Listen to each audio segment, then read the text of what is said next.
I cannot believe that it's already December. Like November, where the hell did you go? I feel like December is usually a time of year where I really lock in. Usually I set a crazy goal for myself and I'm doing everything that I can to achieve it. But this year I already blew my goal out of the water, so I'm coasting along, but I do have another little goal that I'm trying to achieve. So these are the books that are going to help me get there. Welcome to my December TBR. But the first book that I'm going to start out with is Something Wicked by Fallon Ballard. I think that Fallon's romances are so criminally underrated. More people need to read her books. So I'm very excited that she's adventuring into the fantasy world. And this one is pitched as Macbeth meets Moulin Rouge. It's going to be so fun. Plus that cover, iconic.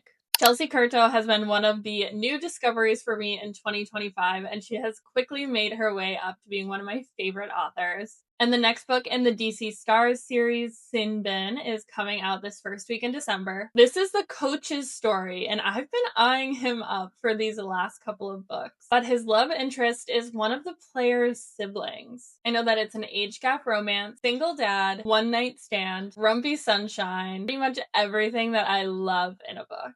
I've talked about it a bunch before, but one of my goals for 2025 was to read the entire Throne of Glass series, and I've saved Kingdom of Ash for the month of December. I'm actually going to be buddy reading it with my friend Courtney, who's also been reading the series. If you don't follow her, I did tag her below. You 100% need to be following her. I'm both terrified and excited. I'm scared for how this story is going to end and the emotional trauma I'm probably going to have to go to get to that final page. But I'm also really excited to have accomplished reading this series over the course of 2025. After reading Catabasis and absolutely loving it, I immediately moved up Babel on my TBR. I've gotten so many people telling me I need to read it after raving about Catabasis. I feel like this is going to be a 6-star read for me, and I am keeping it for that final week of 2025 to end on a high note. Then I'll be reading Wyatt, Sawyer, and Duke. This is a cowboy romance series by Jessica Peterson, and I read the first book, Cash, a few months ago, and the fourth book, Duke, is coming out in December, so I thought this would be the perfect lead into that fourth book. Cowboy romances is something kind of new for me this year, but I've been really loving it, so I'm excited to read all of these. I have an early copy of this one, and so I'm going to dip into it a little bit early because it doesn't officially release until December 30th. This is a slow burn romantasy set in a Roman-inspired world that's ruled by merciless vampires. I haven't read anything by Stasia before,